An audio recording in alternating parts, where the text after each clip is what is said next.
Let's go! My boy Bray Wyatt is back. That crowd, the electricity last night when they went ballistic in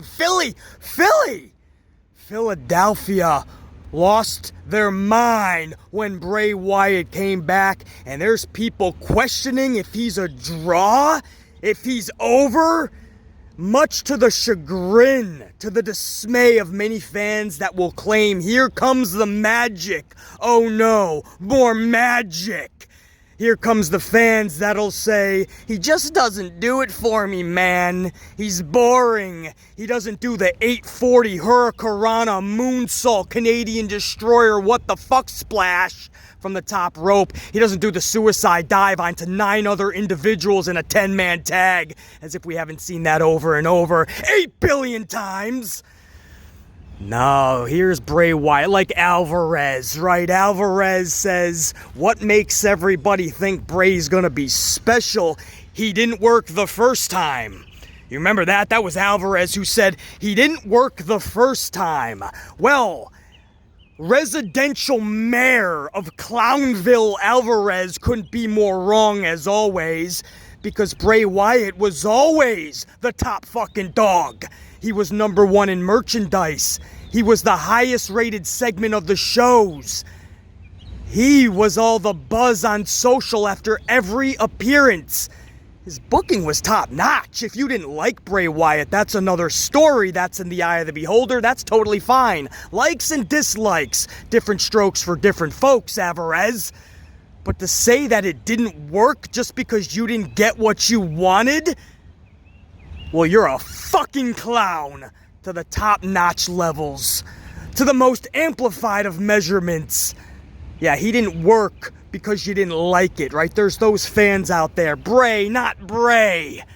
When he was the only fucking thing that worked in an otherwise lifeless show, he gave you an emotion. Whatever that emotion was, he made you feel it, even if you just hated him. Yeah, that's the fucking performer that Bray Wyatt delivers. If you don't like it, Alvarez, go watch the Gulaks and the Alis and the Mansoors. Go have your field day and you and your buddy can rate 4, 5, 27-star classics. But pro wrestling is based more on just the glorified gymnastics, buddy. It's the larger-than-life characters. It's the emotion that needs to be attached to what we are watching. Damn it, Alvarez, you suck at your job, buddy. It just didn't work the first time. Says who, you fucking clown? Did you hear that pop? You son of a bitch, did you hear the electricity from Philadelphia? But yeah, it didn't work. This was a massive fuck you to everybody that claimed Bray never worked. Bray will not get over fully. Bray Wyatt is just too boring. Bro, time after fucking time, you hear these responses. Time after time. Go back to WrestleMania 37 with him and Alexa Bliss. Alexa up on the jack of the box. Bray's looking right at Alexa. Alexa's looking at Bray, and that is the loudest fucking emotional pop you're gonna get out of the night from something that happened in a match. Bray Wyatt and Alexa Bliss gave you the best moment of WrestleMania. Watch, listen to the crowd. This isn't just BC saying this because I'm a fan. This is a Bray Wyatt channel. Which, by the way, I am, and it is, unapologetically.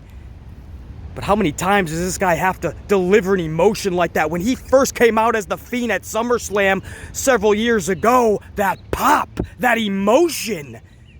And yet we're supposed to act. Years later, we're supposed to act like Bray Wyatt is just another schlub on the roster. Take it or leave it. We're supposed to act like this guy doesn't move a fucking needle. Cut the shit, Tony. The facts are in. This guy is consistently rated number 1 in everything he does, from merchandise to TV ratings to social media trendings and buzz just again last night. Trending at the top spot. That's what Bray Wyatt does on the constant. That's not just once or twice, 3 or 4 times here and there. Maybe he got lucky, lightning in a bottle 6 or 7 times. No, it's what Bray does all the fucking time. I was at a resort in Florida. I'm in a resort bar watching Extreme Rules. I got drunken Donaldson to my left. I got a one-eyed giant turtle named Goliath to my right in a fish tank. It's a long story, don't ask. Staring at me the entire fucking time like he's got an issue. And I'm what? Supposed to take out Goliath the turtle? Again, that's a separate issue. But that's how I watched Extreme Rules. And when Bray Wyatt came out, man, damn did BC pop. Damn was that goosebumps. And I gotta be honest, they were already there from Edge and Finn Balor and Beth Phoenix and Rhea Ripley face to face. The goosebumps were already there, man. Bray Wyatt just put the cherry on top of that sundae on a Saturday night. We'll get to Finn Balor and Edge and Beth and Rhea and the rest of the card. This isn't gonna be a lengthy review. This is not going to be the good, the bad, and the ugly. Unfortunately, we are not in the studio. Clearly, you can hear by the audio, you can see the screen. It's not the normal setup. We're out in the world, man. So I'm glad that I can at least give you some of my thoughts from Extreme Rules last night. I thank every single one of you for tuning in, and I'm telling you right now, man, I'm going to give you my candid fucking thoughts. They may be fast and furious, but they're going to be candid and amplified to the fucking core. I'll go over every match real quickly with you guys. But there was no way my cold open couldn't be my boy, Bray Wyatt. He is fucking back. Let's fucking go. The top dude in the company is back. He should have never been gone. Creative is an understatement. And for those saying he should have went to AEW, man, Tony Khan should have grabbed him. Bad mistake, Bray, for going back to WWE. Well, that's a hunk of bullshit. Because as much as we love Tony Khan and what he has offered the wrestling world and trying to give Vince McMahon a punch in the mouth, the truth is Tony Khan doesn't know what to do with somebody like a Bray Wyatt. Tony Khan, you just got to look to how he booked Malachi Black and how unhappy Malachi is from his own statement several weeks ago, the beginning of September, when Malachi brought out that statement and said that company gave me promises that remain unfilled. Yes, I asked for my release. Those are the words from Malachi. He is not happy in that company. They've had some talks, but he still needs to be away. And when he comes back, hopefully it'll be better. And hopefully by being better, I mean the booking as well, because Tony doesn't know what to do with that type of character. So you take Malachi, and when you talk the creativity, when you talk that out-of-the-box type of amplified character, well, now you're amplifying Malachi times 10, and you get Bray Wyatt. Any version of Bray. And you think Tony Khan's gonna know what to do with that? It ain't gonna happen, man. WWE was always his home. WWE is the place where Bray needs to flourish. Again, it was never his booking like idiots like Alvarez want to tell you. His booking was never the problem. His booking was always fucking immaculate. He was always the most interesting segments. And when it came time for big matchups, that's where Vince would fuck him over. Whether it was a Goldberg at Super Showdown, Seth Rollins at Hell in a Cell, Randy Orton at WrestleMania taking one RKO and flat on his back looking up at the lights. Yeah, the big time matches, Vince would fuck him over almost to prove a point. Like Matt Hardy said, he kind of looked at Bray and Vince like it was a father-son relationship, and it's almost like the father needed to teach the son a lesson because the son was getting carried away with the creativity, and we all know Vince didn't like that. He needed to be the sole dude calling all the shots. But everything leading into every match, Bray Wyatt was the most interesting of segments. Bray Wyatt brought an emotion, and if you didn't like it, dude, that's totally fine. I like Jinder Mahal. Most people do not. I totally get it. But you gotta call it down the middle factually. This is also a Sasha Banks. This is a pro Sasha Banks channel. We love Sasha Banks because she is amazing, right? But it's not just because we fan out for Sasha. We're Sasha fans. We say that she's amazing because the facts tell us that. She's everybody's greatest match. To my tried and true listeners that have been listening to day one, I apologize for having to repeat myself 1,000 times.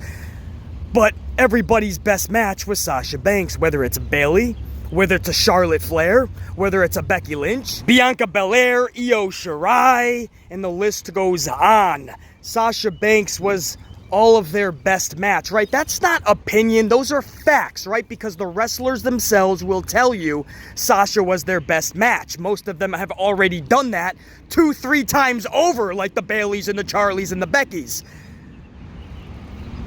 But you can just watch the matches and you'll know those were the best matches of all of these wrestlers. And again, the list goes on.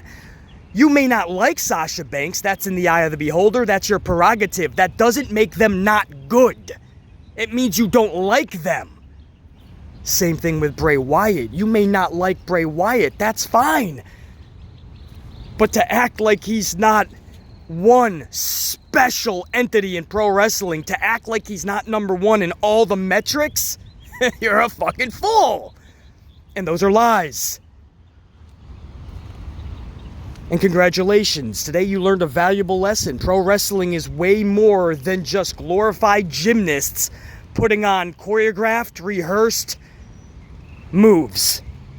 Pro wrestling has to be more than that. It has to be larger than life characters and epic storylines. That's what pro wrestling has always been based on. All of a sudden, in 2022, we're supposed to act like this is actual combat, right? Like it's a UFC or some shit. And we're gonna start having a rating system and rankings. And we're gonna rate the matches with stars. And we're going just on wrestling performance, right? It's all about work, man, work rate. What kind of splash can you do from the top rope? How many flips can you do in 60 seconds? Selling? What the fuck is that? Don't worry about selling. Don't worry about in-ring psychology. Don't worry about making it look like it's a real fight. We're just playing make-believe. Oh, isn't it ironic that everybody says Bray Wyatt ruins the credibility of pro wrestling? He's too make-believe. When you watch pro wrestling today, your in-ring competition, and I use that word very loosely, in quotations. You watch wrestling matches today and you want me to believe them? You want me to believe that somebody just took 6 Canadian destroyers, 1 from the top rope, 7 pedigrees, 12 super kicks, a sharpshooter locked in for 21 minutes, 4 Warlow bombs, 5 Batista bombs, 6 JBL clotheslines, and then they pop up after 10 seconds. That's believable to you? But it's Bray Wyatt ruining pro wrestling? Fuck that, fuck you, Jack. Lies. Sweet little lies. That's my cold open on Bray Wyatt. We'll get to that again at the end of this card. Again, I'm going to run through this fast, man. And I got to run through this fast. Again, we are in Florida right now, man. We are we are out in the elements right now. It feels like it's already 110 degrees. I'm outside, I'm on a fucking D microphone because I just can't do my normal setup. So I'm hoping you guys can even hear me flip out right now. I probably got 150 people staring at me like I'm fucking absolutely nuts, but that's a typical day in the amplified man's life.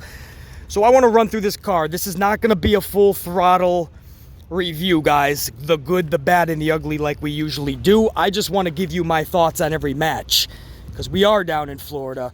We are attending to a lot of business, and BC's time is limited today. But, and I know you guys too, man. That was a longer pay-per-view on a Saturday night, so you want to go about the rest of your weekend. But there's no way that I could not give you guys, that I was not going to give you guys my thoughts on every match. Starting with match number 1, the Donnybrook match, the Brawling Brutes versus Imperium.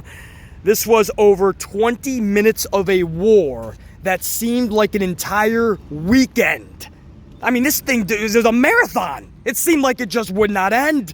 And I was okay with it. You know the chant "Fight Forever"? If there was ever a time to chant that, it was this match.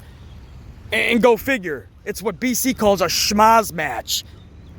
But nobody wanted to lose. And nobody could win. It was the perfect recipe for a brutal marathon battle. It was like team versus team, but you really felt it. It's everything that Survivor Series should be, and we hope it is this year under the Triple H, and I quote, regime. We're hoping that it can feel like team versus team, like it's the 49ers versus the Patriots in the Super Bowl, my Green Bay Packers versus the Patriots, and a knockout, drag-out, last man standing type of a Super Bowl. Nobody wants to lose. It goes into overtime. And there's still barely a winner. You kind of got that vibe with this match. We're near the 20-minute mark. All 6 dudes are slowly trying to get to their feet as they stare at one another from across the ring. Each team trying to regroup, but they can barely stand. Man, was that a fucking epic way to start the show. The highlights by a landslide was obviously Gunther and Sheamus's one-on-one showdowns. Every time Sheamus would stare at Gunther, man, there was one time later in the match where Sheamus was taking a beating, but he finally got the upper hand on Imperium on the outside, and it was just Gunther on the inside. Sheamus is near the commentary table. He looks over to Gunther, and the crowd just goes electric, and Gunther's screaming, "Come on! Come on!" And Sheamus is like, "You ain't gotta tell me twice, motherfucker." And here comes Sheamus, and they just start a fucking drag-out brawl. Now, that would be one thing if it's the first 60 seconds of the match. Bro, this is near 20 minutes already. This is what I mean. They were unloading everything in the tank. It's like your car. Well, in 2022, everything's fucking electric. But if you have one of those old-fashioned cars, you know, the ones that take gasoline, well, when it's on empty, you know that you can still ride on empty, man. You still got a good gallon left. You can ride that car out. Well, this is what these wrestlers were doing. The tank was saying empty, but they were running on fumes, basically. Gunther and Sheamus, yet again, stealing the show in this match.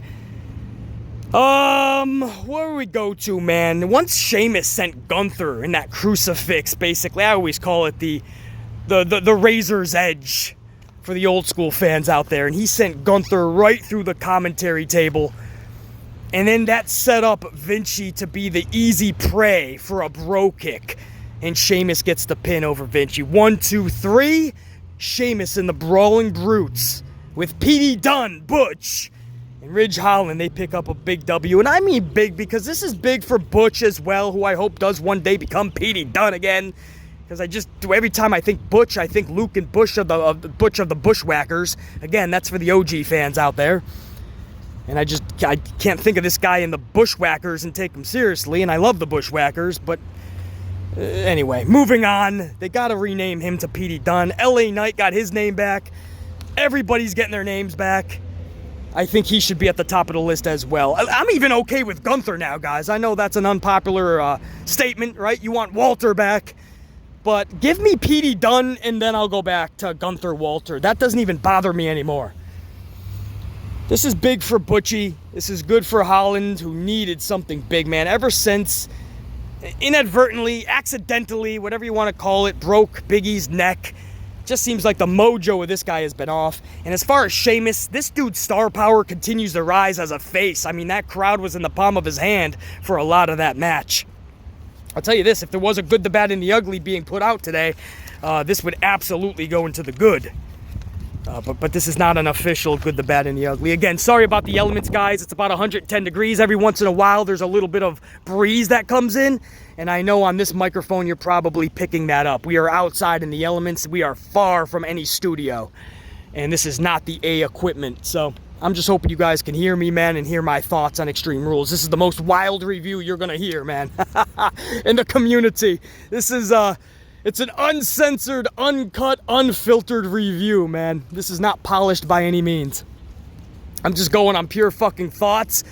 The only notes I have is on a Post-it, and that's the match, what it was, and like an initial reaction. Everything else, I'm just going off of what I remember from that hotel bar last night with drunken Donaldson to my left and one-eyed Goliath, the fucking sea turtle, to my right in a fish tank. That's who I watched Extreme Rules with last night. Match number 2 was an Extreme Rules match. This was Liv Morgan, your SmackDown Women's Champion, versus Ronda Rousey, your challenger for the championship. This was a 12-minute match.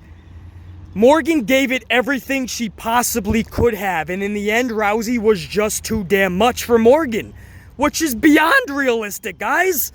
After all the weapons were utilized and failed, it came down to a sheer one-on-one grappling clinic in the middle of the ring, where Morgan showed her heart and refused to be locked into the armbar. So Rousey flipped the script and turned it into a biceps crusher submission, and Morgan passes out. Not taps out, guys. She passed out. And by the way, there was a slight smile on Morgan's face while she was passing out. Like she was trying to play the ultimate game of chess in grappling with Ronda. How ballsy of somebody to do that.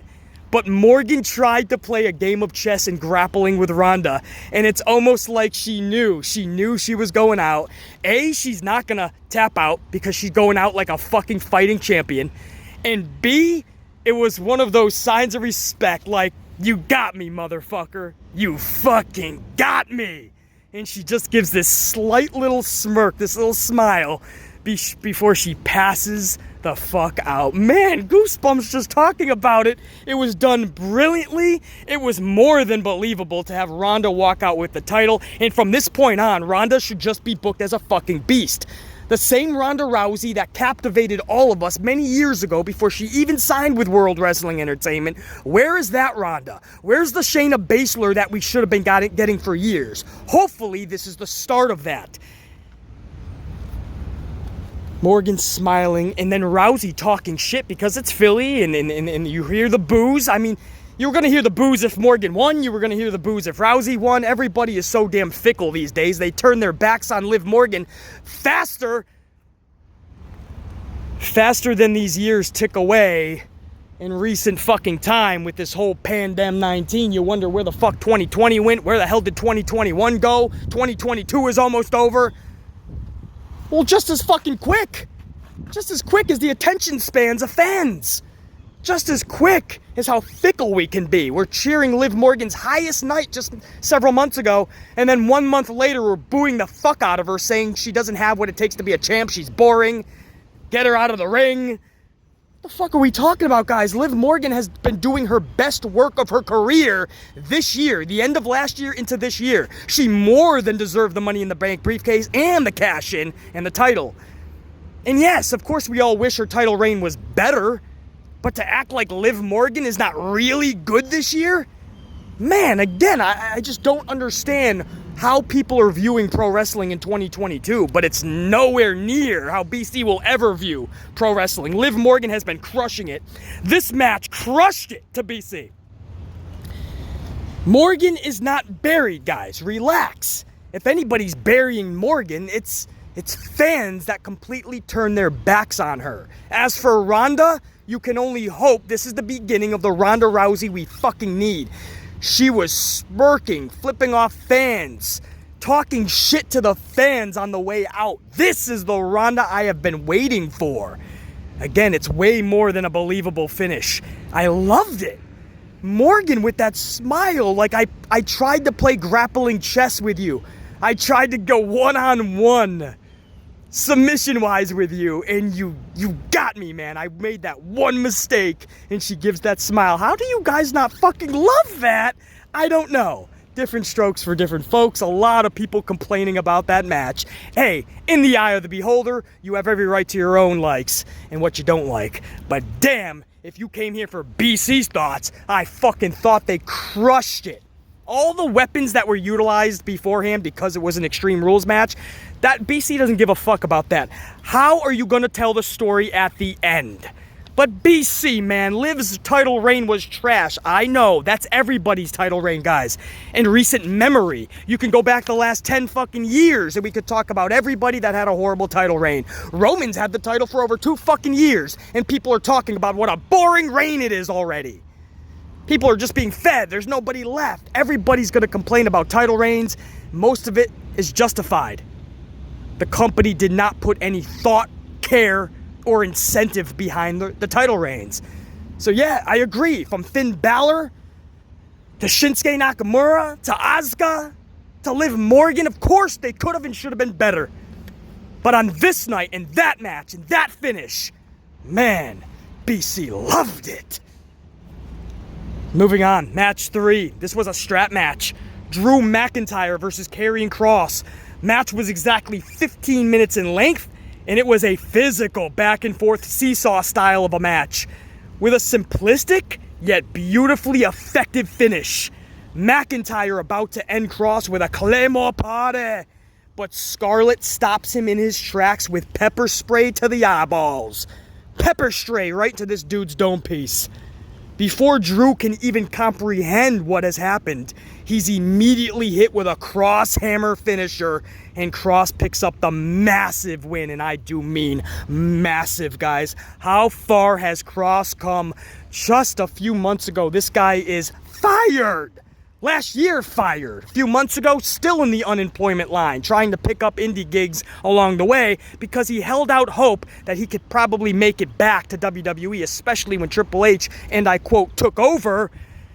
Karrion Kross played the waiting game, man. He took a gamble and a risk on himself and his girl, and it paid off. This guy didn't even have a job with WWE just a few months ago, and he's picking up a W in a strap match over McIntyre, a dude who just held the title not long ago.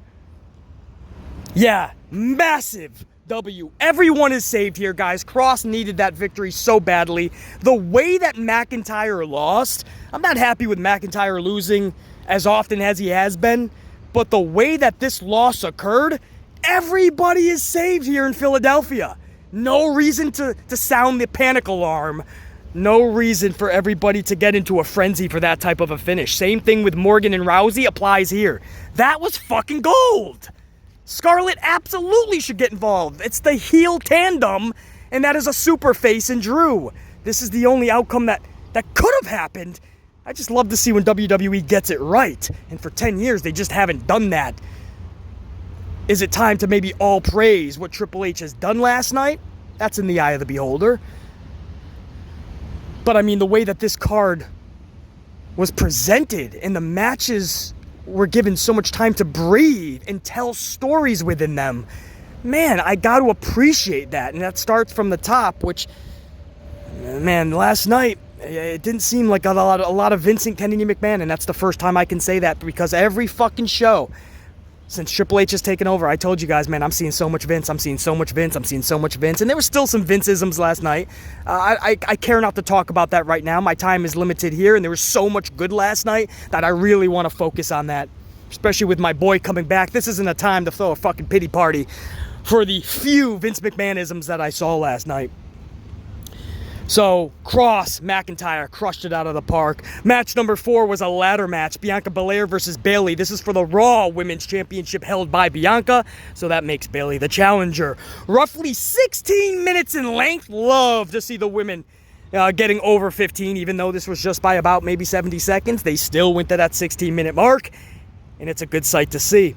Theme of the night was physicality, and this was no different, man. This was a ladder match, and these ladies, it was an incredible effort by both ladies. A lot was attempted, a lot worked. Some things did not work, which is going to leave fans going, ooh, a lot was sloppy. You could use that word, absolutely would be correct. But the fact that they put out that effort, the fact that more things went right than wrong, yeah, I'll focus on that. Fuck yeah, I will. Bayley gave it everything she had. Bianca Belair almost in tears when she retrieved that championship last night. Man, I can't let that fall to the wayside. That was such a beautiful thing to see on both ladies. And Bayley several times looked like she was actually fucked up. That's the effort she gave. There were several times I thought Bayley was going to be re-injured, man. Or she was re-injured. This was a fun battle throughout. Finish was an annihilation of Bayley, as BC calls it. Belair hits a KOD with a ladder on Bayley's stomach, guys. Absolutely incredible. Just picture it. The KOD is it's the first step in the KOD. Bianca's got Bayley up on her shoulders, and there's a ladder that is laying on top of Bayley. And then she just finishes the KOD, absolutely flapjacking Bayley into the canvas face first. The only difference here is that first she lands on that ladder that's also being flipped over. So Bayley's face completely crushes, smashes into the ladder. Her mouth was actually busted open after that too, guys. And she sold that so good that you wouldn't be shocked if she actually got fucked up on that. We hope Bayley is okay. We hope nothing but the best for her. We'll find out. It's early in the morning right now. I still have to find out the injury report. If you guys find out any info, make sure you jot it down below in the comments. I definitely appreciate that. But man, so many times Bayley looked like she legit got fucked up. That KOD with that ladder, that'll probably go down as one of the greatest KODs we're ever going to see. in Bianca's career. That's how phenomenal that ending was. Belair then climbs up the ladder and she retrieves her championship, retaining her title, and the championship reign of Bianca continues. Now, BC honestly thought this was Bayley's time, guys. If anybody was going to take that title from Bianca Belair, I'm sure most of us thought it was going to be Bianca, or it's going to be Bayley. I mean, after all that time away. And then they stretched it out an extra month, right? They did the whole 6-woman tag schmaz deal with Alexa and Asuka and Bianca. And then finally, Extreme Rules Philadelphia looked to be Bayley's moment. Not saying that I wanted the title off of Bianca, or that I wanted that title or to end title reign, but this looked like it was Bayley's. No. And this brings you back to what BC told you just over a week ago, how they were honestly thinking about giving the title to Charlotte Flair. And I told you guys, if Bayley does not take that title from Bianca, don't be shocked if Charlie Flair, somebody who not just Vince, but Triple H is so high on, and Stephanie, and Nick Khan, everybody is so high on Charlie, except for the majority of the fans, go figure. But don't be shocked if somehow she makes her way over to the Raw brand. Now, there was a video package for Charlie last night in her return. And don't be fooled by any SmackDown. She's returning to SmackDown. Or if you see a Raw, don't be fooled by any of that. At the snap of a finger, blink of an eye, they can change their mind and redirect course. They could fool you, tell you she's going to one brand, and then she shows up on another through any type of a WWE technicality that we have seen in the past. All I'm saying is, don't be shocked. Don't have your jaw on the floor if somehow Charlie Flair eventually makes her way to the red brand and takes that title from Bianca Belair. Otherwise, how did Bayley not get that championship? Are we going to drag this out another month, 2 months, 3 months? Is she going to win it in her 3rd or 4th match? And by that point, are you just dragging on a dead horse? Is this something that is not going to be as effective in the future? I'm all for long-term storytelling. I got the patience for that type of storytelling. But damn, now you got to go out of your way to tell the perfect story. This is something that this company has not done in a very long time. Can Triple H do it with these ladies? Remains to be seen. But Bianca retains her championship. This was special for Bianca. This was one of those victories that really solidifies the title reign. We just got done talking about how title reigns don't feel special in WWE, or any pro wrestling, actually. Over in AEW, you got a fucking interim championship every other Tuesday, or every other Wednesday, I should say. You got fucking the TNT champion in Wardlow barely having big-time title defenses on pay-per-views or anything special, but it's the TNT title, Beasley. Okay, I barely see the dude on TNT. Tag team championships couldn't be more of a joke because the fucking top-rated team for months has been FTR. They can't even get a title shot. Jungle Boy and Luchasaurus are holding it in irrelevancy, and then all of a sudden Swerve and Keith Lee out of nowhere become a tag team and win titles. And then the Acclaimed get it because they're red hot. I don't even know the situation in pro wrestling with championships, but for Belair, it's victories like this that help solidify it. So that's big time, man. So, no, I'm not going to rain on Belair's parade. This was a defining moment. Yeah, that's my thoughts on that, man. There was a lot to talk about there because there was a lot of moving parts to that match. A lot to discuss. But I got to move on, man. Time, BC. Extreme Rules 2022 then went into match number 5. This was an I Quit match. Edge versus Finn Balor. Match of the fucking night for so many of us. And if it wasn't for you, hey, that's cool. For BC, this was match of the night and candidate for match of the fucking year based on storytelling alone. Nearly a half hour of a match, guys, with all the moving parts into this motherfucker. It lasted nearly a half of an hour. While brutal, yes, it was the storytelling that stole the entire show in this match. The entire show was stolen by the storytelling in this match. Completely and utterly top-notch. Near, if not perfect. Rhea handcuffs Edge toward the end of this match to the top rope. Edge's look says it all as he realizes what just happened. As he stands up handcuffed, Judgment Day stands tall behind him. They have totally regrouped at this point.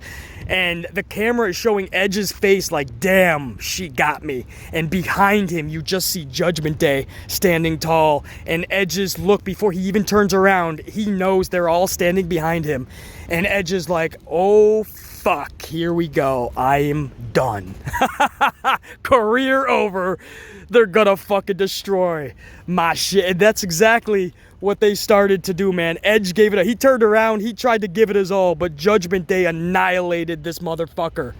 Rey Mysterio tries to save Edge, but his own son Dominic nullifies his attempt, takes out his own father, bro. Beth Phoenix then returns to WWE. Beth Phoenix hits the ring, takes out Balor, takes out Priest, chases down Dominic. Dominic wanted no fucking part of Beth Phoenix. Beth looked so badass. BC has been telling you, if you're tried and true to the channel and you listen or watch most of the vids I put out, I've been telling you, man, Rhea Ripley and Beth Phoenix intrigues me like no other women's match right now. There's a few others up there, obviously. But right now, at this time, Beth Phoenix and Rhea Ripley is just one of those matches I just gotta see. Something about that just seems beyond special to BC, and I know so many of you guys. I don't even care if it's a six-man or a tag team type of a match, mixed tag match, but I gotta see Rhea and Beth. I really wish it was one-on-one. Maybe we do get that. But when she takes out Judgment Day, Rhea Ripley comes into the ring, and there is an epic, and I know that word gets overused like so many other words in pro wrestling, like awesome, or buried, right? Those are over-exaggerated words. Most of the time when people say someone's buried, they're far from buried. Most of the time when people say something is awesome, it's far from awesome. Maybe it's good or semi-decent. But epic was that stare down between Beth Phoenix and Rhea Ripley at the end of this fucking match. Philadelphia, absolutely electric, chanting out Beth to the rooftop. Electrifying Beth. When I think back of it, Beth started getting amplified, and then they just started throwing rights and lefts, started throwing bows, starting to beat the shit out of one another. Philadelphia becomes unglued. Fucking A! Goosebumps! Beth Phoenix. It shows you that women's wrestling can captivate. You just got to give it the proper attention, the proper time, the proper care, man. And you could get something like Beth and Rhea that takes Philadelphia out of their seats. So then you have that confrontation. Beth comes face to face with Rhea. The live crowd loses it. And in the end, it would actually be Beth Phoenix that would force Edge to quit, because Rhea would end up coming in and knocking out Beth Phoenix with brass knuckles. Guys, I mean, like, when she hit Beth, at first most of us didn't see the brass knuckles. We just thought that was a crazy right hand. Or maybe she got her with a forearm. And because Beth was not moving, it was like she was out. Come to find out, man, we get a close-up of Rhea Ripley's brass knuckles. Fucking Beth Phoenix annihilated. And it was perfectly done, where Balor, Priest, and Dominic were holding up Edge, who was basically lifeless at this point. And they were telling him to quit, and he would just not quit. Edge was, in his exact words, go to hell. He refused to quit. So finally, Rhea grabs two chairs, one underneath Beth's face and another one that she was about to crash her skull with. We call that in the pro wrestling world a concerto, made famous, of course, by Beth's husband, Adam Copeland Edge. A concerto was about to be dropped onto Beth Phoenix, crushing her skull, so Edge has no choice but to save his wife. I quit. I quit. What did you say? What did you say? Yells Finn Balor. I quit, he says, in agonizing resistance. You could hear it in his voice. It was the last thing he wanted to do, but that's how much his wife meant to him. And it's crazy. It brings you back to that promo that Edge cut last week when he said, I thought about my family, and I'm willing to put it all on the line for this, because I will never say I quit. And that's what I mean about full circle storytelling, guys. You remember that promo. I'm putting the family and all of that to the side. This was what matters the most in my life right now. And all of a sudden, in the moment, in real time, seeing his wife literally about to be annihilated, destroyed, head crushed, he had to really dig deep within himself. Is that really the truth? Is this the most important thing? Or maybe it is my wife. And in the moment, he realized, it's what me and the boys call a moment of clarity, the moment of realization. He realized he just could not lose his wife. I quit. Goosebumps. This morning, as I talk about it, fucking goosebumps right now, and it feels like it's 110 degrees here in Florida. Not the case, slight exaggeration, but it feels that way. And there's fucking goosebumps because that storytelling is what captivated BC into pro wrestling. And here we are in 2022 when pro wrestling seems most times like it's all but dead. Like there's no life, there's no energy in pro wrestling. Like we're forcing ourselves to feel something. We're forcing ourselves to say this is awesome or fight forever or holy shit.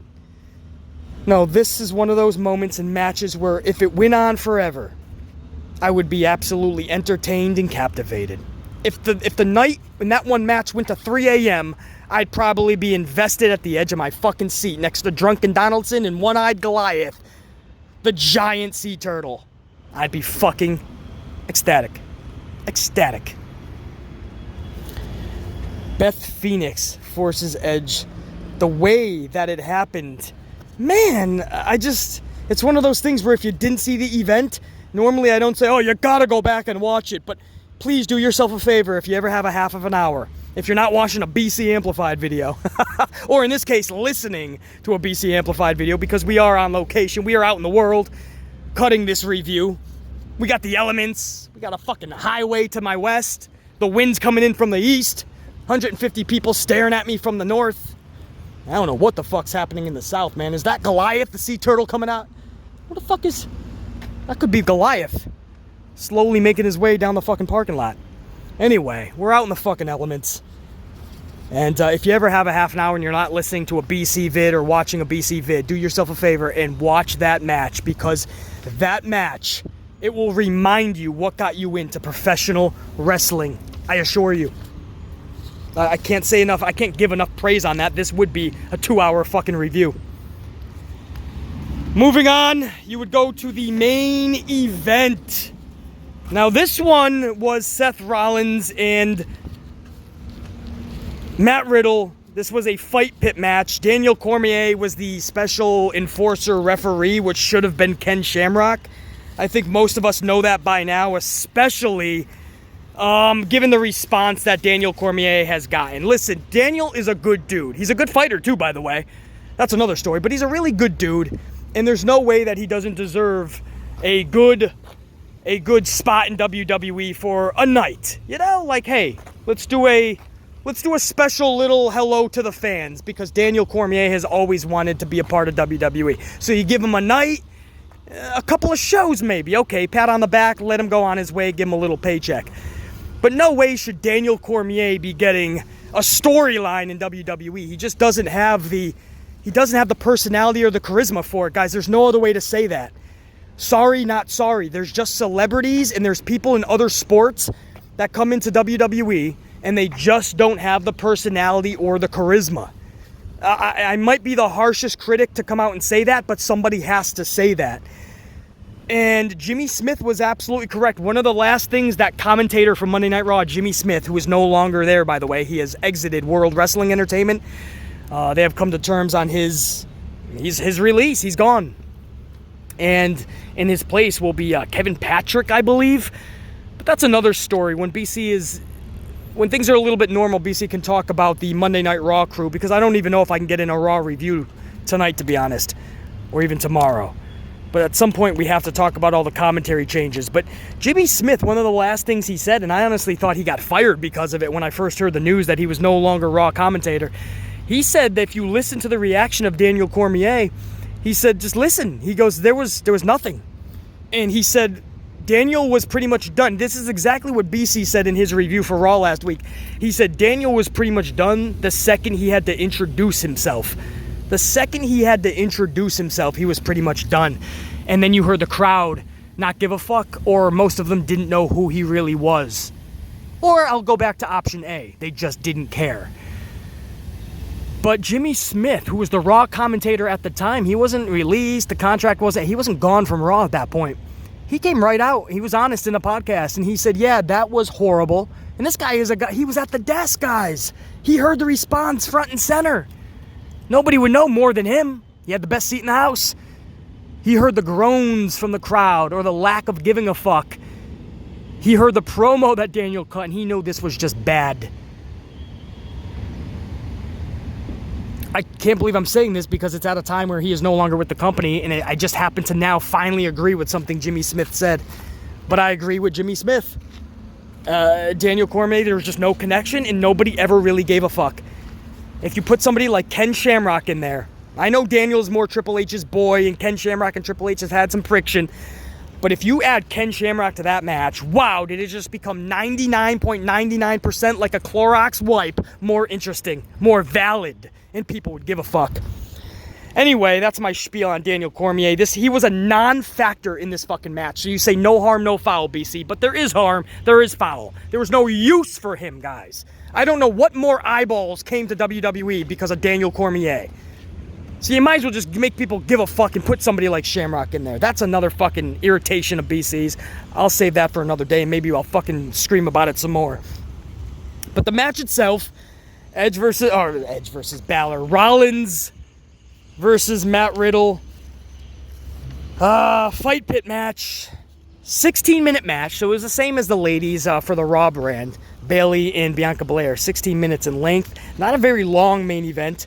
It was good, but truthfully, nothing spectacular. The main event was clearly Edge and Balor, so it's almost unfair to have to follow that. I mean, you almost seriously feel bad for Rollins and Riddle. It's the same situation at WrestleMania 25 when Undertaker and Shawn Michaels put on the greatest match in pro wrestling history, and then people had to follow that. I think it was Triple H, wasn't it? Was that H and Undertaker? Oh, no, Undertaker was taking on Shawn Michaels. I think Triple H may have been the main event.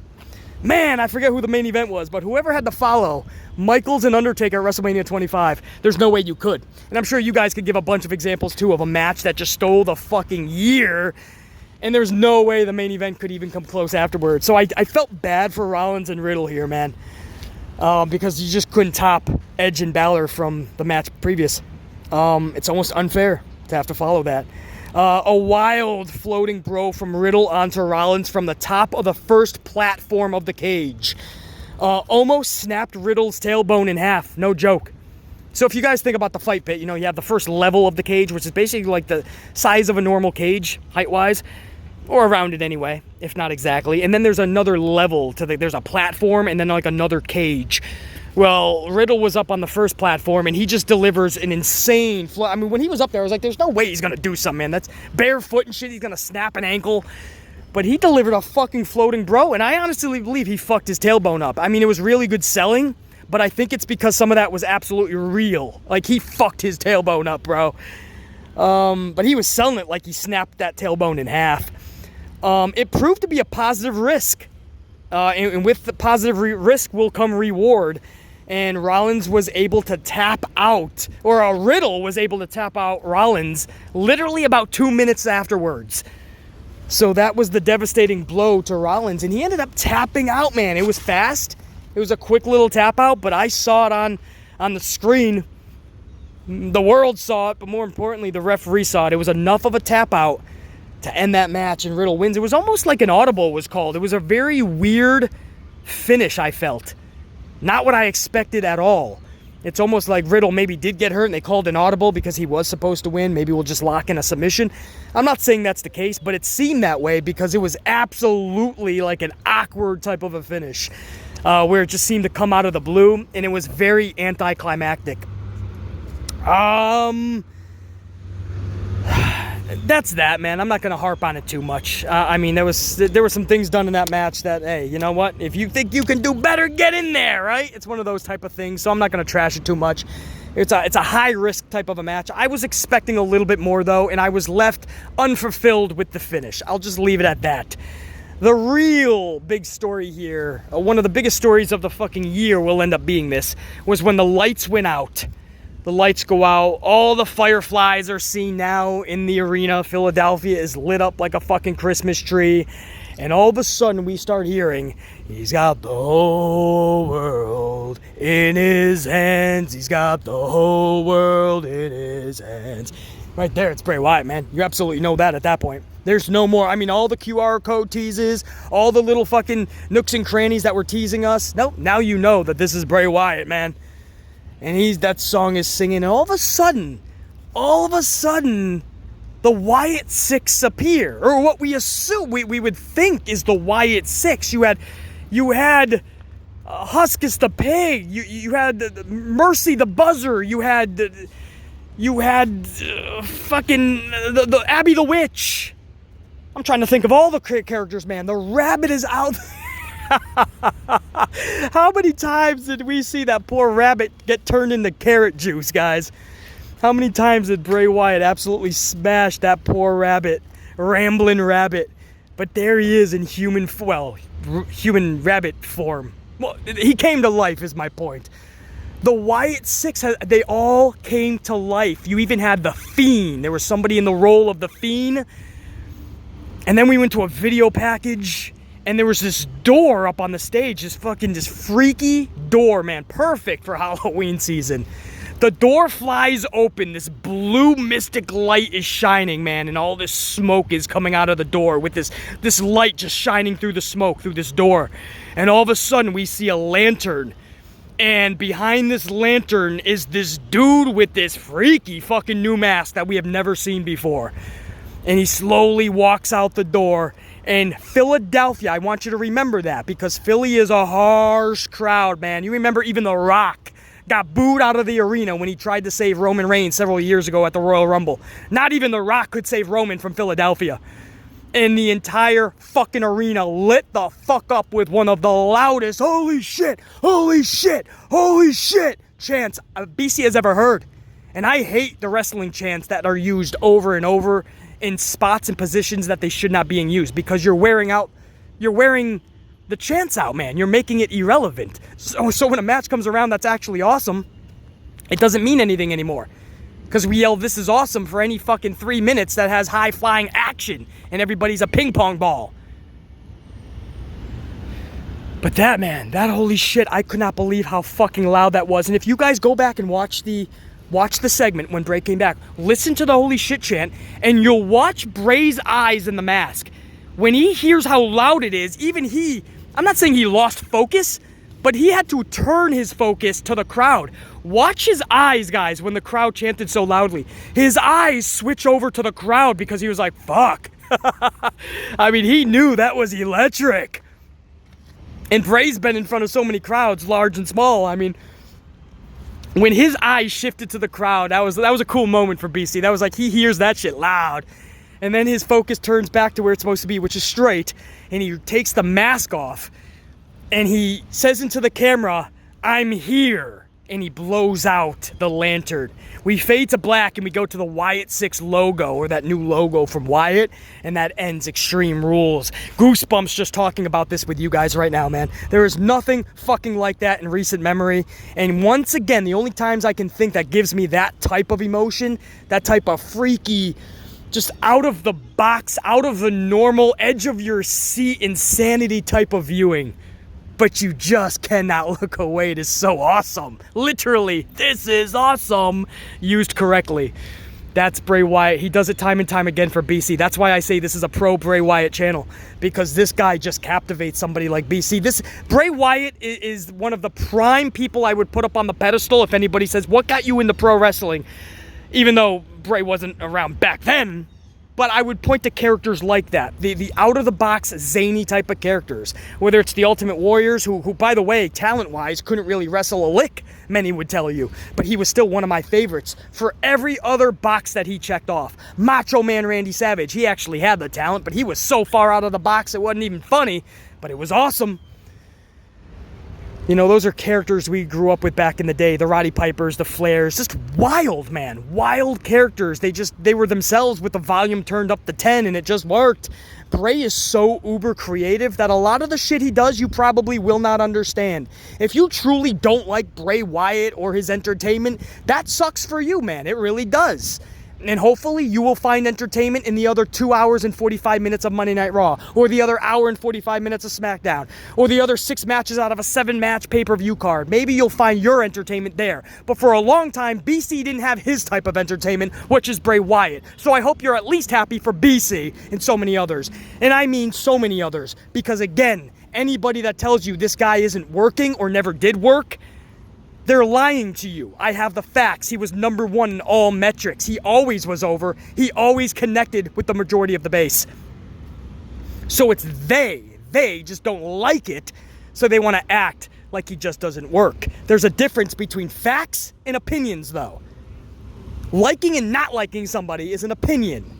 Somebody getting over, somebody being good more than he is bad because facts tell us that, yeah, that's factual, man. Statistics, numbers, reception, responses, history. You put everything together and the facts will tell you that Bray Wyatt is absolutely best for business, but you don't need BC to sell you on that.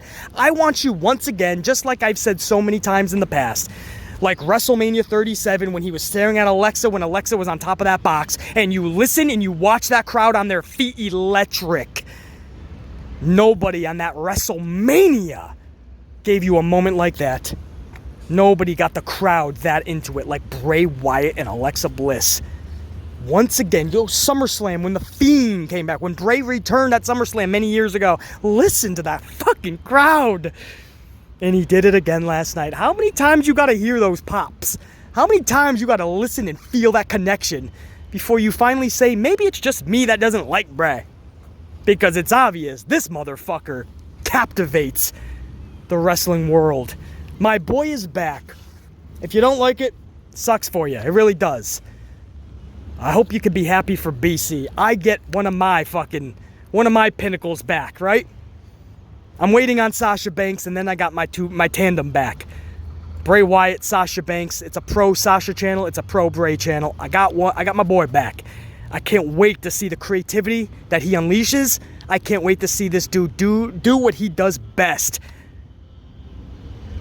Entertain us in the pro wrestling realm like nobody else can right now in 2022. My name's BC Amplified. That's my thoughts on Extreme Rules 2022. I got to get back into the fucking resort. I got to get a coffee, and I got to start. I think I'm a half an hour late to where I'm supposed to be. But you guys come first, man, on this, man. I had to give my thoughts on Extreme Rules. Go whoop the rest of this weekend's ass, man. It's a beautiful Sunday. My Packers are on right now. I got to go watch my fucking Packers. They're in a whole nother country playing at 9 a.m. Go figure. There's a lot that BC has to do. Go whoop today's ass, man. Extreme Rules. Honestly, if I was to do a good, the bad, and the ugly, this was a damn solid, really good show with moments I not only thoroughly enjoyed, but moments I will absolutely go back in the future and watch many times over. And again, it wasn't just Bray. Edge and Finn Balor, salute to you guys, man. Salute big time. What you guys did with Beth Phoenix, Rhea Ripley, all of Judgment Day, that whole fucking half an hour, one of the best half an hours and one of the best matches I have seen in recent memory, if not all time.